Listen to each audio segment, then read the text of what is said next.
Hello, we are Group 33. Let's start our presentation.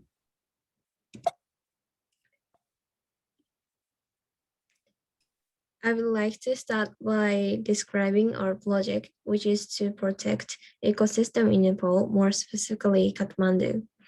Our project is related to SDGs Goal 12 and 15, responsible consumption and life on land, because according to SDGs Index, Sustainable Development Report 2021, Nepal's index in SDGs performance related to SDG 12 and 15 has been decreasing. Waste and pollution is increasing, and there are increasing issues in forest fire, deforestation, and harms to the land ecosystem.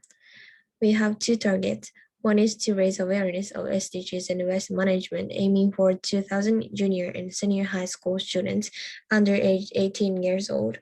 And another one is to clean up at least 3 rivers and plant about 100 trees to improve ecosystem. Now let's move on to the activities. We prepared 9 weeks project. Week 1 and 9 is to be held online, and participants are to travel to Nepal from week 2. First week is for preliminary class. Participants will learn about Nepal and SDGs. For example, the language spoken in Nepal, environment conditions, how to recycle, and other solutions to fix the problem. From week 2 to 8, on-site activities are to start. All participants will be divided into groups, and an ice-breaking event and lectures will be held on week 2. The next week, they will visit local school to do the presentation about SDGs and have fun activity with students, which is to recycle trash into handicraft, so that students can learn the recycling process with excitement. The biggest event on this project is cleaning up rivers and planting trees on week 4. We would gather the trash, separate them, and then document them.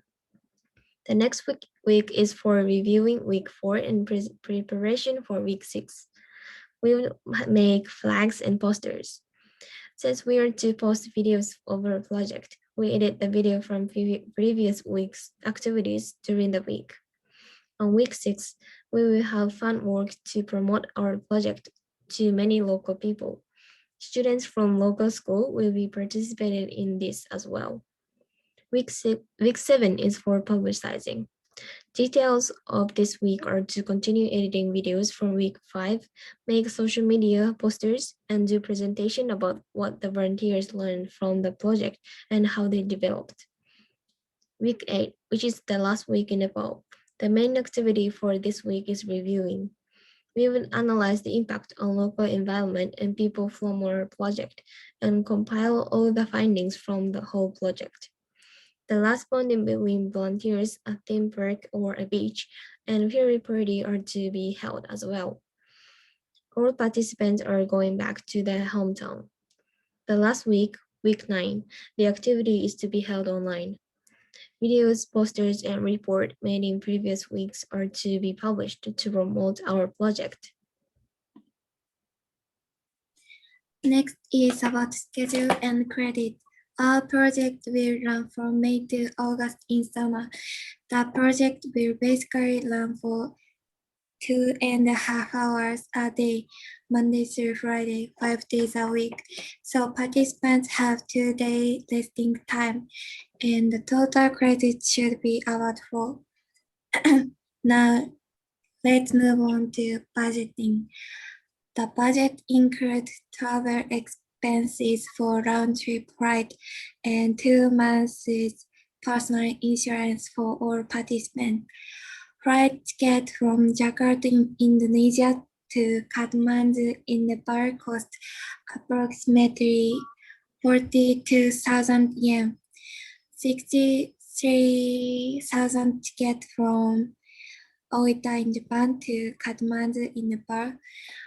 Accommodation cost for 2 months per person is about 28,000 yen, and overall project expenses, including 100 sheets of A3 papers, color paint, banner price 2 meters times 5 meters, biodegradable 100 pieces of plastic bags and translator service are around 60,000 yen.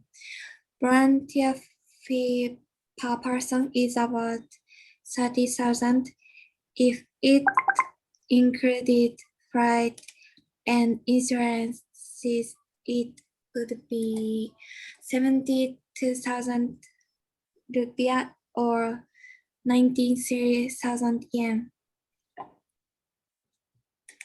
Lastly, I'm going to explain about the project report. The main target audiences are children under 18 years old for the target of impact and adults older than 18 years old for the volunteers as well as target of impact from this project. To be more specific, in Nepal, the project will also involve schools, communities, NGOs, companies, MNCs, local government, and local residents. While for Indonesia and Japan, the target audiences are schools, campuses, youth volunteers, general public, and communities, NGOs, which we will engage from the project publications.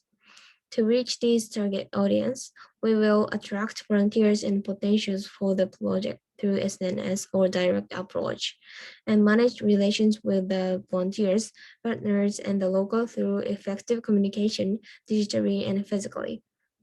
And we will publicize the project results through digital and media and to amplify the project, amplify the impact and awareness of the project worldwide. This is end of our presentation. Thank you for listening.